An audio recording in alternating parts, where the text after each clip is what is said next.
Hello everyone, this is रचित समयाल। तो guys आज हम फिजिक्स के थर्ड टॉपिक के बारे में पढ़ेंगे और वो है आपका वर्क एनर्जी पावर। और ये आपके जेके एसएसबी पॉइंट ऑफ व्यू से और आपके एसएससी पॉइंट ऑफ व्यू से काफ़ी इंपॉर्टेंट टॉपिक है। ये कॉम्पिटिटिव में काफ़ी फ्रीक्वेंटली पूछे जाने वाला टॉपिक है ये यहाँ पे, और पॉसिबिलिटी है इसमें आप में आपके 2 या 3 क्वेश्चंस आए। तो गाइज आइए इस टॉपिक के बारे में पढ़ते हैं। Let's start. तो गाइज व्हाट इज वर्क? अगर हम वर्क के बारे में बात करें, वर्क क्या है? देखिए, वर्क हम कब कहते हैं कि कुछ काम हुआ है? जब हम किसी ऑब्जेक्ट के ऊपर फोर्स लगाते हैं और उस फोर्स की वजह से ऑब्जेक्ट जब मूव करता है तो हम कहते हैं कुछ काम हुआ है। ठीक है, हम जब किसी ऑब्जेक्ट के ऊपर फोर्स लगाते हैं तो उस ऑब्जेक्ट में मोशन आ जाता है, मोशन प्रोड्यूस होता है। इसका मतलब फोर्स की एप्लीकेशन की वजह से ऑब्जेक्ट स्टार्ट मूविंग। जब ऑब्जेक्ट मूव करना स्टार्ट कर जाए under the application of a force, तो this is said to be work. This is said to be work. और ये जो आपका वर्क डन है ये 2 चीज़ों के ऊपर डिपेंड करता है। ये है, एक है आपका मैग्नीट्यूड ऑफ फोर्स और दूसरा है उस फोर्स की वजह से इसने कितना डिस्टेंस ट्रेवल किया in the direction of force. Let us take the example. ये आपका एक ऑब्जेक्ट है, इसके ऊपर आपने फोर्स लगाई। इस फोर्स की एप्लीकेशन की वजह से ये ऑब्जेक्ट मूव किया अप टू सम डिस्टेंस। देखिए, ये ऑब्जेक्ट पहले स्टेशनरी ही था, इसमें कोई काम नहीं था, ये खुद मूव करके यहां तक नहीं पहुंचा। जब हमने फोर्स लगाई तो ये ऑब्जेक्ट यहां से यहां तक पहुंचा, कुछ डिस्टेंस कवर किया। ये जो पूरा फिनोमिना है, इस फिनोमिना को बोलते हैं दैट इज वर्क। और ये डिपेंड करता है आपके फोर्स के ऊपर और उस फोर्स की एप्लीकेशन के अंदर इसने कितना डिस्टेंस कवर किया। तो हम फोर्स को कैलकुलेट भी कर सकते हैं with the formula that is work done is equal to, it is the product of force and distance. It is the product of force and distance moved in the direction of force. और ये जो work है आपका, work एक scalar quantity है और इसका ऐसा यूनिट है जूल। वर्क आपका स्केलर क्वांटिटी है, उसका ऐसा यूनिट है जूल। तो गाइस यहाँ पे एक चीज हमें और पढ़नी है। देखिए, अब जनरली पेपर में पूछा जा सकता है कि वर्क डन कैसा प्रोडक्ट है, is it a dot product और it is a cross product. तो गाइस आपको यहाँ पे एक चीज याद रखनी है, वर्क डन का असली फॉर्मूला होता है work done is equal to Fs cos of theta. Fs cos of theta. अब देखिए, cos थीटा अगर जिसके साथ भी लगता है it is A dot product. तो वर्क डन एक डॉट प्रोडक्ट है। अब देखिए, cos थीटा है क्या? थीटा है क्या यहाँ पे? देखिए, मैंने आपको बताया, ये आपकी फोर्स अगर आप एक ऑब्जेक्ट पे लगा रहे हैं और वो कुछ डिस्टेंस मूव कर रहा है, ठीक है, कुछ फोर्स लगा रहे हैं, वो कुछ डिस्टेंस मूव कर रहा है। देखिए, फोर्स और डिस्टेंस के बीच का जो एंगल होगा उस एंगल को थीटा कहते हैं। ठीक है, अगर फोर्स भी इस डायरेक्शन में है और डिस्टेंस भी इसी डायरेक्शन में मूव हो रहा है, डिस्टेंस भी इसी डायरेक्शन में कवर हुआ, तो हमारे फोर्स और डिस्टेंस के बीच में कितना एंगल होगा? That is 0 degree. हम सब जानते हैं cos ऑफ 0 डिग्री इज 1। तो जो वर्क डन होगा आपका Fs। तो इसको बोलते हैं पॉजिटिव वर्क। इसको आप बोलोगे दैट इज पॉजिटिव वर्क। जब आपके फोर्स और डिस्टेंस के बीच में 0 डिग्री का एंगल होगा तो जो वर्क डन होगा it is said to be positive work. तो वहीं पे अगर आपका थीटा 90 डिग्री आपके फोर्स और आपके डिस्टेंस के बीच में, अगर 90 डिग्री का एंगल है तो cos ऑफ 90 डिग्री हम जानते हैं 0 होता है। cos of 90 degree is 0। तो जो आपका वर्क डन होगा वो भी 0 होगा। तो 0 वर्क डन कब होगा? जब आपके फोर्स और डिस्टेंस के बीच में 0 डिग्री का एंगल हो। और वहीं पे नेक्स्ट चीज आती है, अगर ऑब्जेक्ट ऐसे है, फोर्स इस डायरेक्शन में लग रही है और ऑब्जेक्ट इस डायरेक्शन में मूव कर रहा है, फोर्स और डिस्टेंस आपका ऑपोजिट डायरेक्शन में है, तो एंगल थीटा कितना होगा? 180 डिग्री। और cos ऑफ 180 डिग्री इज -1। तो जो आपका वर्क डन होगा, work done will be negative. तो negative work is said to be done when the angle between your force and distance is 180 degree. ये scalar quantity है और इसका ऐसा यूनिट जूल है। तो गाइस, नेक्स्ट है आपका एनर्जी क्या है? देखिए, एनर्जी का मतलब क्या है? काम करने की क्षमता। It is ability to perform work. अगर आप कोई काम कर रहे हैं, हम अगर कुछ काम करते हैं तो उस काम करने के लिए हमें एनर्जी की जरूरत होती है। अगर हम सिंपल लैंग्वेज में बोले, काम करने की क्षमता को ही आप एनर्जी कहते हैं। अब देखिए, एनर्जी ना ही बनती है ना ही डिस्ट्रॉय होती है। एनर्जी प्रेजेंट है हर जगह, बस ये कन्वर्ट हो रही है, ट्रांसफॉर्म हो रही है एक टाइप से दूसरे टाइप में। और ये जो प्रिंसिपल है, ये जो लॉ है कि energy can neither be created nor be destroyed, it can be transform only from one form to the energy, इसको बोलते हैं law of conservation of energy. Law of conservation of energy, ना ही एनर्जी बनती है ना ही एनर्जी डिस्ट्रॉय होती है, ये सिर्फ कन्वर्ट होती है from one form to the another.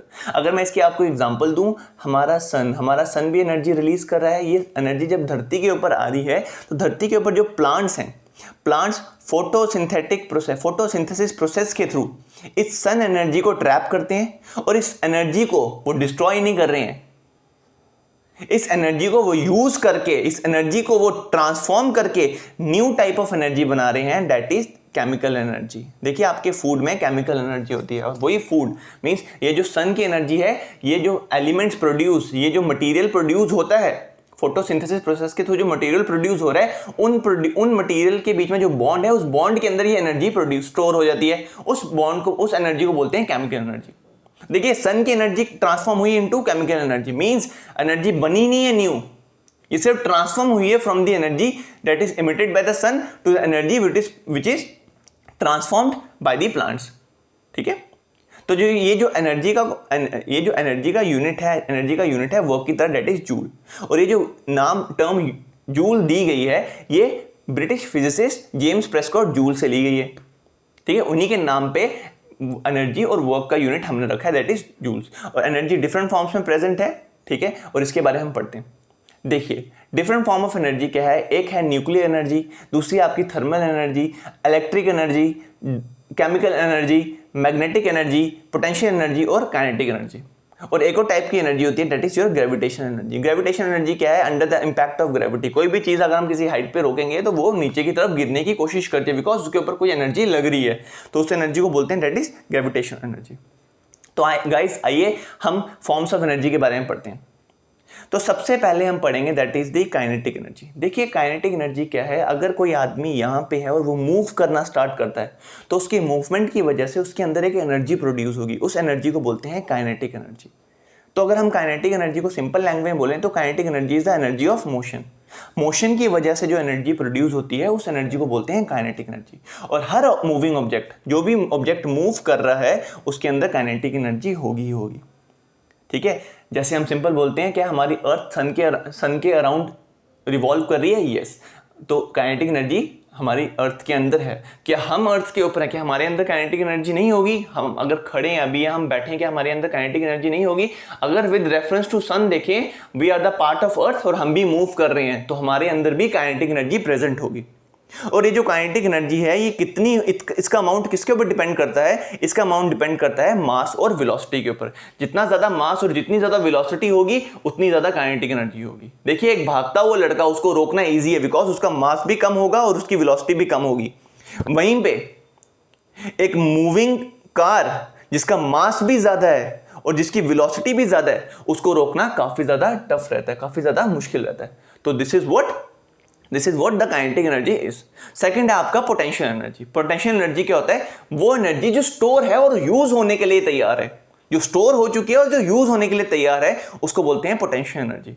देखिए जैसे मैं यहाँ पे आपको इस पिक्टोरियली समझाता हूँ आपको।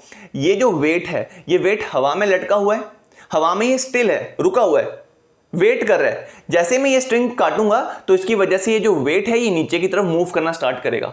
जब ये मूव करना स्टार्ट करेगा, all moving object have kinetic energy, तो ये potential energy as per the law of conservation of energy, कि एनर्जी ना ही बनती है ना ही डिस्ट्रॉय होती है, ये सिर्फ ट्रांसफॉर्म होती है, तो ये पोटेंशियल एनर्जी कन्वर्ट हो जाएगी इनटू अ काइनेटिक एनर्जी। ठीक है, तो पोटेंशियल एनर्जी हम क्या बोल सकते हैं? पोटेंशियल एनर्जी है, आप पोटेंशियल एनर्जी हमेशा किसी ऑब्जेक्ट में आती है बिकॉज ऑफ इट्स पोजीशन।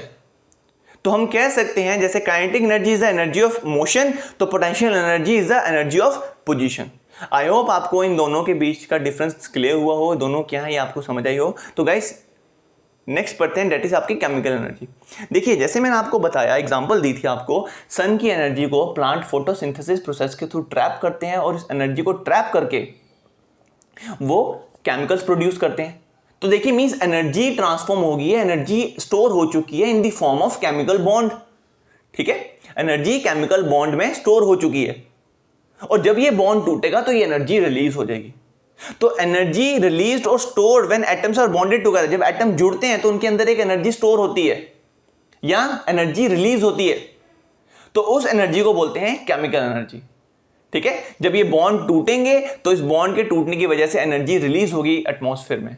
इसकी एग्जांपल मैं आपको देता हूं, जैसे जो केमिकल बॉन्ड होता है, आपने मैच स्टिक देखी होगी, मैच स्टिक ऊपर केमिकल लगा होता है, वो मीन्स उस केमिकल के अंदर एलिमेंट्स और एलिमेंट बॉन्डेड है, एक दूसरे से जुड़े हुए हैं, और उनके बीच के बॉन्ड को बोलते हैं केमिकल बॉन्ड, और उस केमिकल बॉन्ड में एनर्जी स्टोर हुई है। जब हम उस मैच स्टिक को हम रब करेंगे तो वो मैच स्टिक होगा क्या, मैच स्टिक के जो बॉन्ड है वो टूटेंगे, और बॉन्ड के टूटने की वजह से जो एनर्जी है वो एनर्जी रिलीज होना स्टार्ट होगी और मैच स्टिक जलना स्टार्ट होगा। एनर्जी किसमें रिलीज होगी, in the form of thermal energy. जैसे सन की एनर्जी को मैंने आपको बताया, सन की एनर्जी हम chemical energy in the form of food store कर रहे हैं। देखिए जो फूड में स्टोर हो चुकी है, सन की एनर्जी फूड में कन्वर्ट हो गई। अब जब हम यही फूड खाएंगे, ये फूड अंदर जब हमारे अंदर केमिकल, हमारे स्टमक के अंदर जब ये केमिकल बॉन्ड टूटेंगे तो ये केमिकल बॉन्ड टूटने की वजह से एनर्जी रिलीज होगी, वो एनर्जी हम ह्यूमन बींग्स को सस्टेन करती है। ठीक है, तो नेक्स्ट टाइप ऑफ एनर्जी आपकी आती है nuclear energy. Next type of energy आती है आपकी न्यूक्लियर एनर्जी। देखिए हमारे आसपास का हर ऑब्जेक्ट एटम से मिलकर बना हुआ है, ठीक है, और जो मेजॉरिटी मास होता है एटम का वो उसके सेंटर में कंसंट्रेटेड रहता है, और इस सेंटर को बोलते हैं न्यूक्लियस। और जो न्यूक्लियस है, ये न्यूक्लियस प्रोटॉन और न्यूट्रॉन से मिलकर बना हुआ है। जो न्यूक्लियस का होल मास है, it is because of proton and neutron. और ये जो एटम के अराउंड ये जो क्लाउड है, आपको ये जो क्लाउड दिख रहा है, इस क्लाउड में आपके इलेक्ट्रॉन्स होते हैं। ठीक है, अब देखिए कुछ कंडीशंस के अंदर ये जो न्यूक्लियस है, लार्ज एटम्स का न्यूक्लियस, देखिए कुछ लार्ज एटम होते हैं जैसे uranium, plutonium, these are the large atom. इसका एटॉमिक मास भी ज्यादा है, इनका एटॉमिक नंबर भी ज्यादा है। तो कुछ कंडीशंस के अंदर इन लार्ज एटम्स, ये लार्ज एटम ये स्प्लिट होना स्टार्ट होते हैं, और इस प्रोसेस में एटम्स का कुछ मास प्योर एनर्जी में कन्वर्ट हो जाता है, और इसी एनर्जी को हम क्या बोलते हैं, न्यूक्लियर एनर्जी कहते हैं। इस एनर्जी को हम क्या बोलते हैं, दैट इज न्यूक्लियर एनर्जी। अब देखिए ये जो न्यूक्लियर एनर्जी है, इसके अंदर दो प्रोसेसेस होते हैं, एक आपका न्यूक्लियर फिजन और दूसरा है आपका न्यूक्लियर फ्यूजन। तो गाइस ये एग्जाम पॉइंट ऑफ व्यू से काफी इंपॉर्टेंट है, स्टेटमेंट टाइप ऑफ क्वेश्चन भी आ सकता है इसमें। तो सबसे पहले हम पढ़ेंगे फिजन के बारे में। अब देखिए फिजन है क्या, जैसे मैंने आपको बताया न्यूक्लियर फिजन के अंदर मैंने आपको बताया न्यूक्लियर फिजन में बेसिकली होता क्या है, जो लार्ज एटम्स हैं, ठीक है, जैसे यूरेनियम हो जाए या प्लूटोनियम हो जाए, ये जो लार्ज एटम्स हैं ये स्मॉलर एटम में स्प्लिट हो जाते हैं, ये स्मॉलर एटम्स में स्प्लिट हो जाते हैं। अब देखिए ऑटोमेटिकली स्प्लिट नहीं होंगे, हमें इनको कोलाइड करवाना पड़ेगा, इनको किसी चीज के साथ स्ट्राइक करवाना पड़ेगा, और वो चीज है आपकी न्यूट्रॉन। जब भी हम इन लार्ज एटम को न्यूट्रॉन के साथ स्ट्राइक करवाएंगे तो ये लार्ज एटम्स स्प्लिट हो जाएंगे छोटे छोटे एटम्स में।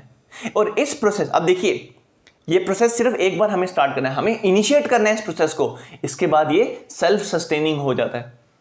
एक बार हमें न्यूट्रॉन चाहिए इस लार्ज एटम को स्ट्राइक करवाने के लिए, उसके बाद automatically large number of neutrons produce होना स्टार्ट हो जाएंगे, और large number of neutron produce होंगे और वो आगे जो और स्मॉलर एटम्स बने हुए हैं उनको ब्रेक करना स्टार्ट करेंगे, और इस ब्रेकिंग में काफी ज्यादा एनर्जी रिलीज होगी, एक चेन रिएक्शन स्टार्ट होगा जिसमें large amount of energy release होगी। इसकी एग्जांपल मैं आपको दूं एटॉमिक बॉम्ब। अगर मैं इसकी एग्जांपल दूं एटॉमिक बॉम्ब में भी यूरेनियम या प्लूटोनियम या थोरियम यूज होता है, तो एटॉमिक बॉम्ब में भी nuclear fission type of reaction होती है। आपके जो ये न्यूक्लियर प्लांट्स हैं, जो आपको ये पिक्टोरियली आपको दिख रहा है, न्यूक्लियर प्लांट्स में भी आपके न्यूक्लियर फिजन रिएक्शन को इस्तेमाल किया जाता है। लार्ज एटम को न्यूट्रॉन के साथ कोलाइड करवा के इस प्रोसेस को रिएक्ट करवाया जाता है, एक प्रोसेस चलना स्टार्ट हो, जिसकी वजह से स्मॉलर एटम बनते हैं और न्यूट्रॉन बनते हैं। वो न्यूट्रॉन उन एटम्स को भी तोड़ेंगे और large amount of energy release होगी, और इसका इस्तेमाल इलेक्ट्रिसिटी प्रोड्यूस करने के लिए भी किया जा सकता है, या वेपन ऑफ मास डिस्ट्रक्शन जिसको हम एटॉमिक बॉम्ब भी बोलते हैं, उनको बनाने के लिए भी किया जा सकता है। तो देखिए इंपॉर्टेंट क्या है, यहां पे कुछ इंफॉर्मेशन आपको होनी चाहिए। जो एटॉमिक बॉम्ब है, ह्यूमन हिस्ट्री में सबसे पहला एटॉमिक बॉम्ब जापान के ऊपर गिरा था, एंड वो भी 6 अगस्त 1945 में। 6 अगस्त 1945 में जापान के हिरोशिमा, जापान की एक सिटी है हिरोशिमा, यहां पे न्यूक्लियर बॉम्ब गिराया गया था बाय अमेरिका, ठीक है। उसी के 3 दिन के बाद ह्यूमन हिस्ट्री का लास्ट बॉम्ब गिराया गया, दैट इज ऑन 9 अगस्त 1945, और वो गिराया गया था नागासाकी में, गाइस देखिए ये जो क्वेश्चन आ सकता है, हिरोशिमा पे गिराए हुए न्यूक्लियर बॉम्ब का नाम क्या था? हिरोशिमा पे गिराए हुए न्यूक्लियर बॉम्ब का नाम था little boy. Little boy, little boy. और इसमें ये जो बॉम्ब था, इसमें 15 किलोटन न्यूक्लियर मटेरियल का यूज किया गया था। मींस इसमें जो न्यूक्लियर मटेरियल यूज किया गया था, अगर हम उसको TNT, ट्राई नाइट्रेट टाउलिन के, ये बेसिकली एक एक्सप्लोसिव मटेरियल होता है, ट्राई नाइट्रिन टाउलिन, ठीक है। इस ट्राई नाइट्रिन माइंस को ब्लास्ट करने में यूज किया जाता है, इनको बिल्डिंग को गिराने में इस्तेमाल किया जाता है। अगर हम उस न्यूक्लियर मटेरियल, लिटिल बॉय में जो न्यूक्लियर मटेरियल इस्तेमाल किया गया था, उसमें से जो एनर्जी रिलीज हुई थी, वो अगर हम इसके TNT के कंपैरिजन, TNT से कंपेयर करें तो 15 किलोटन TNT के बराबर की एनर्जी रिलीज हुई थी उस एटॉमिक बॉम्ब जो हिरोशिमा पे गिराया गया था, that is little bomb. Next आती है आपकी, दैट इज फ्यूजन प्रोसेस। आयो आपको फ्यूजन क्लियर हुआ होगा। नेक्स्ट है आपका फ्यूजन प्रोसेस। देखिए फ्यूजन प्रोसेस, अगर हम बात करें, फ्यूजन प्रोसेस फिजन के थोड़ा ऑपोजिट है। जैसे मैंने फिजन में आपको बताया, लार्ज एटम ब्रेक हो रहे हैं स्मॉलर एटम्स में, बट फ्यूजन में क्या होता है, आपके स्मॉलर एटम कंबाइन हो रहे हैं, they are forming a heavier atom. और जब ये हैवियर एटम प्रोड्यूस कर रहे हैं, इसके साथ साथ ये लार्ज अमाउंट ऑफ एनर्जी भी रिलीज कर रहे हैं, लार्ज अमाउंट ऑफ एनर्जी भी रिलीज कर रहे हैं। ये स्मॉलर एटम कौन से हो सकते हैं? ये स्मॉलर एटम आपके हाइड्रोजन भी हो सकता है, आपका हीलियम भी हो सकता है, ठीक है। तो देखिए न्यूक्लियर फ्यूजन, ये जो आपका न्यूक्लियर फ्यूजन है, इसमें बेसिकली होता क्या है? देखिए न्यूक्लियर फ्यूजन में मैंने जो आपको बताया, जैसे स्मॉलर एटम कंबाइन करके हैवियर एटम बना रहे हैं और ये large amount of energy release कर रहे हैं।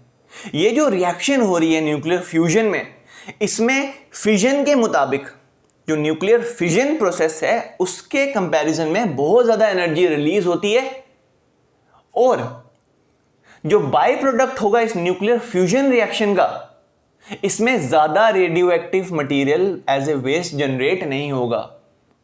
इसमें रेडियो एक्टिव वेस्ट कम जनरेट होता है as compare to the nuclear fission process. Nuclear fission process, Japan के हिरोशिमा नागासाकी पे बॉम्ब गिरा, बॉम्ब से तो 1.4 लाख लोग हिरोशिमा में मारे गए और 1 लाख टू 1.3 लाख लोग नागासाकी में मारे गए। ये लोग तो जो इंस्टेंटेनियसली मर गए, बट उसके बाद भी आने वाले टाइम तक, आज तक वहां पे लोगों को बीमारियां हो रही हैं, कैंसर, ट्यूमर, उनके ऑर्गन्स मेल फंक्शन कर रहे हैं। वो किसकी वजह से? वो सब रेडियो एक्टिव वेस्ट की वजह से। वहां पे रेडियो एक्टिविटी फैल चुकी है, म्यूटेशन हो चुकी है लोगों की जीन्स में। तो ये जो न्यूक्लियर फ्यूजन प्रोसेस है, अभी तक हम इसको कंट्रोल नहीं कर पाए हैं, इतना कंट्रोल नहीं हुआ, आज भी इसके ऊपर रिसर्च चल रही है, बट न्यूक्लियर फ्यूजन प्रोसेस में आपका रेडियो एक्टिव वेस्ट कम जनरेट होता है। अगर हम एग्जांपल दें, आपका न्यूक्लियर फ्यूजन प्रोसेस कहां पे हो रहा है, तो आपका जो सन है, सन के अंदर न्यूक्लियर फ्यूजन प्रोसेस चल रहा है और इसमें hydrogen as a fuel use हो रहा है और helium as a byproduct release हो रहा है। देखिए रेडियो एक्टिव मटीरियल कम रिलीज हो रहा है। एक आपको फैक्ट प्लीज नोट कीजिए, ये जो हीलियम है, जब इसको डिस्कवर किया गया सन में, जब सन में हीलियम डिस्कवर हुआ तो उसको, इसका नाम कहां से आया? देखिए ग्रीक माइथोलॉजी में सन गॉड को, वहां पे सन गॉड को हिलियोस कहा जाता है, वहां पे सन गॉड को हिलियोस कहा जाता है। इसी सन गॉड के नाम पे जो एलिमेंट फाउंड किया गया था सन के अंदर, डिस्कवर किया गया था, तो उसको नाम रखा, दैट इज हीलियम। ठीक है गाइस, तो यहां पे एक इंफॉर्मेशन आपको रिसेंट करंट अफेयर की इंफॉर्मेशन देनी है। अभी रिसेंटली रशिया ने दुनिया के इतिहास का सबसे बड़ा हाइड्रोजन बॉम्ब जो उसने टेस्ट किया था, उसकी वीडियो को रिलीज किया। इतिहास का आज तक का सबसे बड़ा हाइड्रोजन बॉम्ब, उसमें जो उसने टेस्ट किया था, उसकी वीडियो रिलीज की है। और ये बॉम्ब अभी यूज नहीं किया, इसने अभी टेस्ट नहीं किया, इसने ये बॉम्ब टेस्ट किया था 30 अक्टूबर 1961 में। नियर अबाउट 59 ईयर्स के बाद रशिया ने दुनिया में ये अपनी वीडियो रिलीज की है कि उसने इतिहास का सबसे बड़ा और सबसे शक्तिशाली हाइड्रोजन बॉम्ब, जिसमें न्यूक्लियर फिजन नहीं, फ्यूजन प्रोसेस हो रहा है, उसको टेस्ट किया था। और इस बॉम्ब का नाम, इस बॉम्ब को कहा जाता है दैट इज जार बॉम्बा। इसको कहा जाता है दैट इज जार बॉम्ब या जार बॉम्बा। तो गाइज ये आपके एग्जाम पॉइंट ऑफ व्यू से काफी इंपॉर्टेंट है। और जैसे मैंने आपको बताया, लिटिल बॉय जब गिराया गया था हिरोशिमा पे, तो उसकी एनर्जी 15 किलो टन टीएनटी के एनर्जी के बराबर थी। वहीं पे इस जार बॉम्बा और जार बॉम्ब जो सबसे बड़ा, इतिहास का सबसे बड़ा हाइड्रोजन बॉम्ब है, इसकी एनर्जी 50 मिलियन टन टीएनटी के बराबर है। 50 मिलियन टन टीएनटी आप यूज करेंगे, उससे जितनी एनर्जी रिलीज होगी उतनी एनर्जी उस जार बॉम्बा से रिलीज हुई थी। तो गाइस आई होप आपको ये चीज क्लियर हुई हो। तो नेक्स्ट आती है आपकी दैट इज मैग्नेटिक एनर्जी। तो मैग्नेटिक एनर्जी जैसे हम जानते हैं, हम हर कोई मैग्नेट, किसी के कभी ना कभी हम मैग्नेट हमने यूज किया ही है। तो जैसे आप यहां पे देख सकते हैं, अगर कोई मैग्नेटिक मटेरियल मैग्नेट के फील्ड के अंदर आएगा तो वो इसकी तरफ अट्रैक्ट होना स्टार्ट होता है। ठीक है, अब देखिए वो अट्रैक्ट क्यों होगा। देखिए मैग्नेटिक एनर्जी हमेशा काम में कब आती है, जब उसके एटम्स जो हैं, जब आप इसको मैग्नेटिक लाइंस ऑफ फोर्स बोलते हैं। जब इस मैग्नेटिक लाइंस ऑफ फोर्स में कोई भी मैग्नेटिक मटेरियल अगर एंटर करेगा तो उसके एटम्स ऑर्गेनाइज होना स्टार्ट हो जाएंगे। ठीक है, ऑर्गेनाइज होना स्टार्ट होंगे और वो अट्रैक्ट होना स्टार्ट हो जाएंगे towards the particular pole of the magnet. तो मैग्नेटिक एनर्जी है क्या? It is a force of attraction between the opposite poles. ये जो अपोजिट पोल्स के अंदर जो एनर्जी अट्रैक्टिव फोर्स जो चल रही है, फोर्स ऑफ अट्रैक्शन या फोर्स ऑफ रिपल्शन जो हो रही है लाइक पोल्स के अंदर या ऑपोजिट पोल्स के अंदर जो अट्रैक्टिव फोर्स हो रही है, इस एनर्जी को, इस फोर्स को बोलते हैं that is the magnetic energy. तो ये जो, अगर एक चीज आपको पता होनी चाहिए, जो इलेक्ट्रिक करंट है, जब इलेक्ट्रिक करंट फ्लो करती है तो उसके अराउंड एक मैग्नेटिक फील्ड प्रोड्यूस होता है। मैग्नेटिक फील्ड प्रोड्यूस होता है और वहीं पे जब मैग्नेटिक फील्ड प्रोड्यूस, अगर मैग्नेटिक फील्ड है उसके अंदर आप कोई कंडक्टर रखेंगे तो उस कंडक्टर के अंदर इलेक्ट्रिक करंट मूव करना स्टार्ट कर जाएगा। तो electric current causes magnetic field and magnetic field can cause electric current. तो ये चीज आपको पता होनी चाहिए। जो आज जो इलेक्ट्रिसिटी प्रोड्यूस हो रही है, ठीक है, कंडक्टर को मैग्नेटिक फील्ड के अंदर रखा जाता है और उस मैग्नेटिक फील्ड के अंदर कंडक्टर को रखने की वजह से इलेक्ट्रिसिटी उस कंडक्टर में प्रोड्यूस होती है और वो इलेक्ट्रिसिटी जो आपके घरों में आ रही है that is this is called electric current. और एक चीज आपको पता होना चाहिए, दुनिया का स्ट्रॉन्गेस्ट मैग्नेट है नियोडियम। नियोडियम दुनिया का स्ट्रॉन्गेस्ट मैग्नेट है, स्ट्रॉन्गेस्ट परमानेंट मैग्नेट है। और यहां पे आपको एक चीज और पता होनी चाहिए कि जो मैग्नेटिक मटेरियल कौन कौन सा मटेरियल मैग्नेट की तरफ अट्रैक्ट हो सकता है। देखिए आयरन, निकल, कोबाल्ट और इनके बने हुए एलॉयज क्या होता है, इनको मिला के जो एक कंपोनेंट बनता है, इनके बने हुए एलॉयज, ये सब मैग्नेटिक होते हैं, ये मैग्नेट की तरफ अट्रैक्ट करते हैं। इवन कुछ नेचुरली अकरिंग मिनरल्स, कुछ मिनरल्स भी हैं जो मैग्नेट की तरफ अट्रैक्ट होते हैं और वो है that is lodestone. Lodestone एक नेचुरली अकरिंग मिनरल है जो मैग्नेट की तरफ अट्रैक्ट होता है। तो these are all the examples of magnetic material. और जो मैग्नेटिक एनर्जी होती है it is a force of attraction और force of repulsion between the poles. I hope ये आप सबको क्लियर हुआ हो। तो नेक्स्ट टाइप ऑफ एनर्जी आपकी आती है थर्मल एनर्जी। थर्मल एनर्जी कुछ नहीं है, आपकी हीट एनर्जी है। देखिए जब भी हम हैंड को रब करते हैं, ठीक है, तो हैंड के रब करने की वजह से जो हमारे हाथों के एटम्स हैं वो एक्टिव हो जाते हैं और वो मूव करना स्टार्ट करते हैं। इसकी वजह से क्या होता है, जब वो कोलाइड करते हैं तो वो हीटअप होना, फ्रिक्शन की वजह से वो हीटअप होना स्टार्ट होते हैं और वो हीट हमें फील होती है, वो एनर्जी हमें फील होती है। तो this is what your thermal energy और हीट एनर्जी। जो हॉट ऑब्जेक्ट होते हैं उसके बीच के एटम्स और मॉलिक्यूल्स होते हैं, दे आर वेरी एक्साइटेड और उसमें काफी रैपिड मूवमेंट होना स्टार्ट होती है और रैपिड मूवमेंट होगी, वो और कोलाइड करेंगे, वो एनर्जी को एमिट करेंगे एटमॉस्फेयर में। तो this is what the thermal energies. और जो कूलर ऑब्जेक्ट होते हैं और जो कूलर एटम्स या मॉलिक्यूल्स होते हैं, कूलर ठंडे हैं मींस उनके बीच में इतनी मूवमेंट नहीं है और मूवमेंट नहीं होने की वजह से वो इतने कोलाइड नहीं कर रहे हैं, जिसकी वजह से फ्रिक्शन प्रोड्यूस नहीं हो रही है और फ्रिक्शन ना प्रोड्यूस होने की वजह से एनर्जी भी रिलीज नहीं हो रही है। तो हाथ को हम रब करते हैं तो आप एक हीटिंग सेंसेशन फील कर सकते हैं। वो हीटिंग सेंसेशन क्या है? दैट इज, आप देखो हाथ रब कर रहे हो, आप काइनेटिक एनर्जी को कन्वर्ट कर रहे हो इनटू योर थर्मल एनर्जी और हीट एनर्जी। और नेक्स्ट आती है आपकी इलेक्ट्रिक एनर्जी। इलेक्ट्रिक एनर्जी मैंने आपको बताया, इलेक्ट्रिक एनर्जी हमेशा होती है because of the movement of electron in the conductor.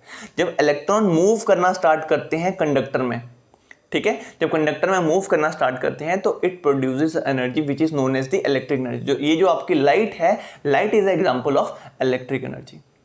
आपके घरों में जो लाइट आ रही है, it is example of electric energy. और देखिए गाइस, अब यहाँ पे आपको एक चीज़ बतानी है, कुछ इक्विपमेंट्स हैं जो आपकी एनर्जी को ट्रांसफॉर्म करते हैं, ठीक है। जैसे मैं यहाँ पे आपको एग्जांपल दे सकता हूँ, आपकी कैंडल मोमबत्ती, कैंडल आपकी केमिकल एनर्जी को कन्वर्ट करता है into light energy and heat energy. वहां पे आपको लाइट भी मिलती है और हीट भी मिलती है, ठीक है।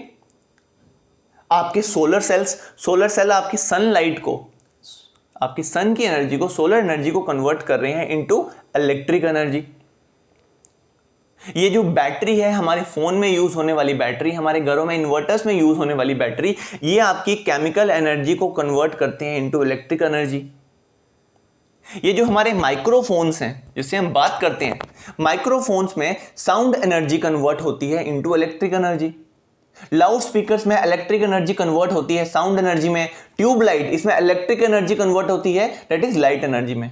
तो energy, law of principle of conservation energy के मुताबिक एनर्जी ना ही बनती है ना ही डिस्ट्रॉय होती है, सिर्फ ट्रांसफॉर्म होती है। तो इसकी एग्जांपल मैंने अभी आपको दी। तो गाइस नेक्स्ट हम पढ़ेंगे पावर क्या है। देखिए पावर होता है, it is rate of doing work, ठीक है। किस रेट से हम काम कर रहे हैं उसको बोलते हैं पावर। और इसको हम ऐसे भी बोल सकते हैं कि कितनी एनर्जी कंज्यूम हो रही है पर यूनिट टाइम। यूनिट का मतलब है 1, पर यूनिट टाइम में कितनी एनर्जी कंज्यूम हो रही है उसको हम बोलते हैं पावर। तो पावर का फॉर्मूला है that is P is equal to W into t, work done into time taken. और जो SI यूनिट है पावर का वो है आपका जूल्स पर सेकंड। देखो वर्क डन का फॉर्मूला आपका जूल्स है और टाइम का आपका SI यूनिट रहता है दैट इज सेकंड। तो SI यूनिट जो पावर का है that is joules per second, और इसको हम वॉट भी कहते हैं, वॉट, ठीक है।